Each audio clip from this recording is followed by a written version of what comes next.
Olúwo fi gbé bọnu pé Ọọ̀ni mọ̀ dé aya òun àná láti pa òun.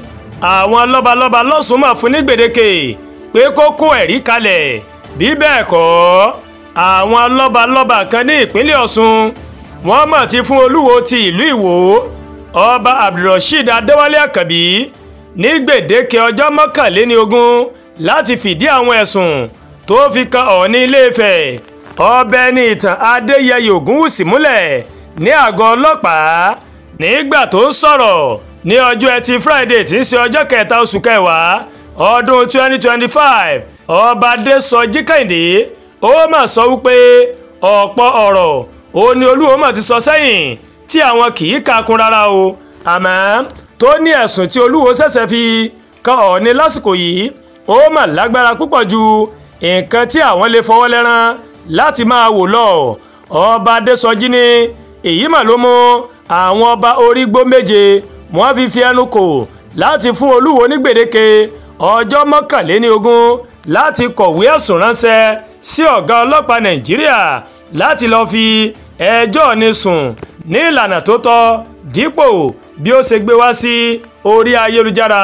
Ó ní tí Olúwo kò bá ṣe nǹkan tí àwọn máa sọ yìí, ó ní tí gbèdéke ọjọ́ náà tó bá fi lè pé o, àwọn máa pè é lẹ́jọ́ fún ẹ̀sùn bíba orúkọ Ọọ̀ni jẹ́. Bákan náà tí Olúwo kò bá fi ẹ̀sùn rẹ̀ ránṣẹ́ sí iléeṣẹ́ ọlọ́pàá tí gbèdéke ọjọ́ 21 fi pé, a máa pe Olúwo lẹ́jọ́ fún ẹ̀sùn ìbanilórúkọ jẹ́ àti títàbùkù oyè Ọọ̀ni. Nígbà tó ń dáhùn sí ìbéèrè lórí àwọn ìgbésẹ̀ tí wọ́n gbé láti parí aáwọ̀ tó ń wáyé láàrin Ọọ̀ni àti Olúwo, Ọba Adésọjí mà sọ wípé kì í ṣe ìgbà àkọ́kọ́ nìyí tí Olúwo tó ti máa ń fa wàhálà pẹ̀lú àwọn ọba aláyé bíi tirẹ̀. Ó wáá fi kọ́rọ̀ rẹ̀ pé ṣáájú ni Ọọ̀ni ti fòfin de Olúwo láti má kópa níbi ìpàdé ìgbìmọ̀ lọ́balọ́ba ìpínlẹ̀ Ọ̀ṣun fún oṣù 6 nítorí àwọn ìwà ìtọ́kàn tó máa wù sáwọn ọba kan. Ó ní èyí ó ní kò jẹ́ kí àwọn máa gbé ìgbìmọ̀ kankan dìde láti parí aáwọ̀ náà, tí àwọn sì rò pé ọwọ́ òfin ń làwọn máa fi tó. Ní ọjọ́ Ṣẹ́gun Tuesday tí ń ṣe 30 oṣù kẹsàn-án ọdún 2025 ìní Olúwo ti ìlú Ìwó Ọba Abdulrasheed Adéwálé Àkànbí ó mà ló mà gbé fídíò kan jáde lórí ìkànnì ayélujára Facebook àti Instagram rẹ̀. Nínú fídíò náà ìní Olúwo ó mà ló mà ti sọ àwọn ọ̀rọ̀ kan tó sì fi ẹ̀sùn kan Ọọ̀ni wípé ó gbìyànjú láti dá ẹ̀mí òun légbodò. Olúwo ni òun gbé fídíò náà jáde láti jẹ́ kí gbogbo àwọn ọmọ Nàìjíríà mọ ìdí tí òun fi máa ń sọ̀rọ̀ nípa Ọọ̀ni ní gbogbo ìgbà. Ó ní Ọọ̀ni ń wá ìṣubú òun mà ní, bí ó tilẹ̀ jẹ́ pé òun ni òun ṣe ìrànwọ́ bí ó ṣe di Ọọ̀ni Ilé-Ifẹ̀ nígbà tó fẹ́ jọba. Ó fẹ̀sùn kàn pé Ọọ̀ni màmá ó gbé obìnrin fún òun láti fẹ́ lójúnà àti lè máa mọ gbogbo nǹkan tó ń lọ nípa òun. Nígbà tó wà ní ilé mi wọ́n máa ń bá a sọ̀rọ̀ nípa mi tí wọ́n sì fi dẹ pàkúté fún mi pẹ̀lú fídíò àtàwọn nǹkan míì. Ó máa béèrè ọ̀rọ̀ lọ́wọ́ mi láti lọ sọ fún wọn.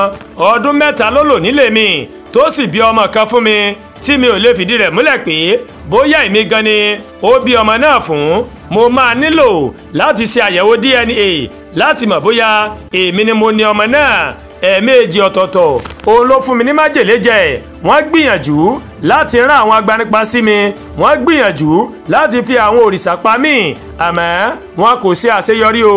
Olúwo ni lẹ́yìn tí àwọn àṣírí náà tú sí òun lọ́wọ́ ń lòó mà lé ìyàwó náà jáde, tó sì jẹ́ pé Ọọ̀ni ló gbà á sílé lẹ́yìn tí òun lè kúrò tán. Bákan náà ó mà ló mà tún fi ẹ̀sùn kàn pé Ọọ̀ni ló gba ilé fún ìyàwó òun tẹ́lẹ̀ rí náà àti pé òun rí wọn papọ̀ ní ilé ìtura tí òun kò ní dárúkọ. Ó wá tẹ̀síwájú pé àwọn èèyàn wọ́n máa ń bú òun pé òun ń sọ̀rọ̀ jù, ṣùgbọ́n tó bá jẹ́ pé ìwọ ni wọ́n gbé obìnrin sí ilé rẹ̀ láti pa ọ́, ṣé ò ní sọ̀rọ̀? Ó wòye pé ìjà tó wáyé láàrin òun àti Ọọ̀ni kò lè parí o, nítorí nǹkan wà láàrin àwọn ojú ohun tí àwọn èèyàn tí wọ́n rò lọ o. Kọ́lọ́ọ̀bẹ Elédùmarè kó ṣàánú nílẹ̀ Yorùbá. Àdúrà Olúwatóyìn ló ń kàròyìn sí létí láti kàn ní Ẹ̀yà Yorùbá World TV. Bẹ́ẹ̀ ṣe wò wá ẹ máa bá wa like, ẹ máa share, ẹ dẹ̀ máa comment. Ẹ má tún gbàgbé láti bá wa subscribe sórí YouTube channel wa kẹ́ wá bá a tẹ notification bell láti lè máa máa wo ètò wa lákòójọ̀kan tó bá ti gorí ìkànnì yìí. Ẹ ṣé pọ̀ tẹ́ wò wá o, a kú iṣẹ́ látàárọ̀, Ọlọ́run ó dé gbìyànjú èmi àti ńlá dé o.